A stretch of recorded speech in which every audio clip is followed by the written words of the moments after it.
Greetings and welcome to Talk a Little, Learn a Lot, the American Society of Naval Engineers podcast.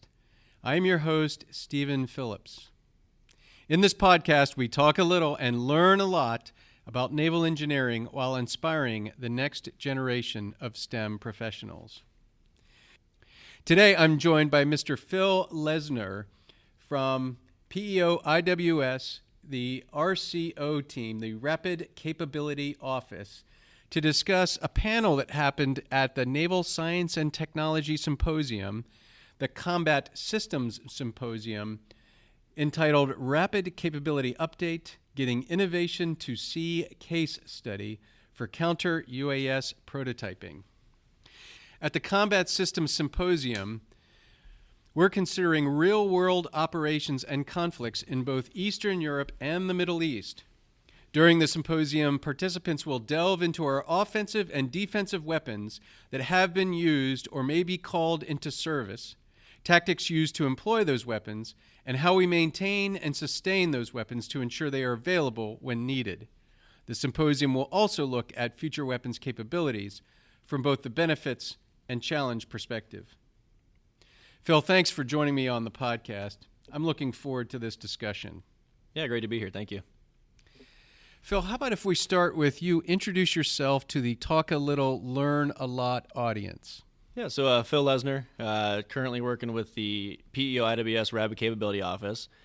Before that, spent 8.5 years active duty in the Navy, service nuke, so did a destroyer tour, Charleston for nuke school, and then a carrier tour, and then spent a little time at SurfPac as the N4 staff. About a year ago, moved over here, and I've been enjoying that life so far.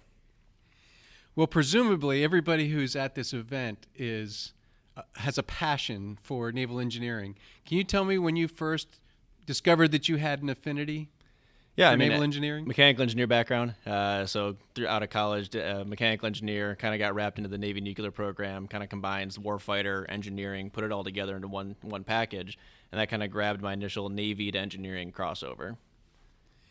Can you tell us a little bit about the Rapid Capability Office? Yeah, so Rapid Capability Office, it's about a year and a half old, came about in June of last year, 2023.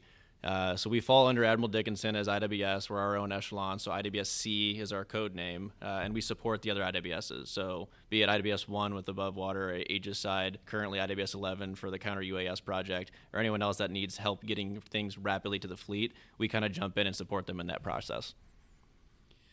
So as I said, you were a member of the panel that studied Rapid Capability Update, Getting Innovation to Sea Case Study, Counter-UAS Prototyping. Can you describe the case study for us? Yeah, so kind of how you alluded to, what we're seeing in the Black Sea and the Red Sea, the U.S. Navy is pretty active out there right now. They're currently in what we call the WEZ, the Weapon Engagement Zone, of a lot of hostile forces, and that developed a UON from CENTCOM, so UON urgent operational need, and that UON feeds back into the fleet over here with fleet forces or OPNAV, and OPNAV kind of came to us and said, we need something for the fleet as fast as possible, rapid capabilities, how do we get there? So what was the first thing that your office did when they received this UON? So us working with IWS-11 as the primary, they kind of brought us together, and they down-selected a handful of products for us and handed us a package of 3 systems. And from those 3 systems, we then dove in on an engineering level, a technical level, an operational use case, and developed a plan on how we're going to test, integrate, and field to the fleet in a 5 to 7 month window. So then talk about that process. So you're testing, presumably you're going to do some things at a range, and then you're going to move yourself you eventually get to a live fire event. Walk us through all that, please. Yeah, so for the RCO, what we usually do is start at the end and work our way to today. So from the end state from 7 months from now, I need a live fire on a ship at sea against a target. You build yourself backwards to that. So there's a mission readiness review that happens before then, a mission readiness assessment, MRA, that happens before. And before I even need to talk about that, you have to have safety, WESRB, SISTRIP, make sure your systems are going to be safe on board. And you continue to back yourself up through the land-based testing, at-sea testing, and then the initial development of, well, what are we even doing here and why are we doing this? And that's kind of where we start. So we jump in at that point and say, what are the systems we have to use? What are their characteristics, and how am I going to employ that on a U.S. ship? And that kind of starts us, and we go all the way through cradle to grave, if you would, on the development, the engineering, the installation, training, testing, and then finally at sea involvement.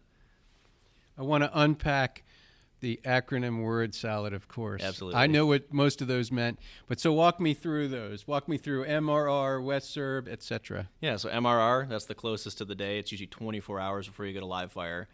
Mission readiness review, making sure go, no-goes are green, everyone's satisfied with safety requirements, system readiness, any kind of telemetry you have for the vehicles, any kind of testing analysis you're going to have, it's all good to go. The board essentially gives you the nod, and everyone says, we are ready to fire.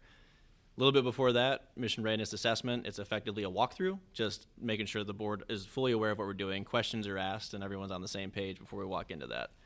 And then continuing backwards on that path, you have your WESRB and SysTrip. So WESRB is effectively your weapon system safety review board. They're going to make sure that the ordnance, the actual launcher, the C2, so your command and control system, is all certified safe and is going to cause no harm to either ship, people, or others. And then SysTrip is your combat system side. So SysTrip's going to say, hey, we're touching Aegis, we're plugging into the ship's combat system. Are you going to cause harm to the combat system? Because we can't, entering argument is you can't affect the ship. You got to make sure the ship is not going to change how they're fighting. So that's kind of your safety panel. And there's more pieces that fall into that, but those are kind of the big goalposts. As you back up, before you even go to those boards, they're going to ask for a lot of information, what we call OQE, or objective quality evidence. We have to go through land-based testing integration, make sure that our system does do what it's supposed to do when we think it's going to do it, and all that data then feeds the safety process. And then even before then, you have to look at the theoretical engineering possibility of, is this even going to work, right? Is this an engineering solution that's sound? Is it worth going to test and then worth going to board? So it's kind of like the backwards approach of start at the end goal, work your way forward through the alphabet soup of acronyms, and get to the final product. It's a really interesting approach. The other thing that you talked about was, it was called the secret sauce, and that was the virtual twin approach. Can you unpack that for me? Absolutely. So the virtual twin, or Aegis virtual twin, V-twin for short, it's effectively, we use it for a lot of our projects. It takes the Aegis baseline, condenses it down into a server rack on a Pelican case. So what would normally be spread across 6 different spaces on a destroyer, you put into a Pelican case that you can put anywhere.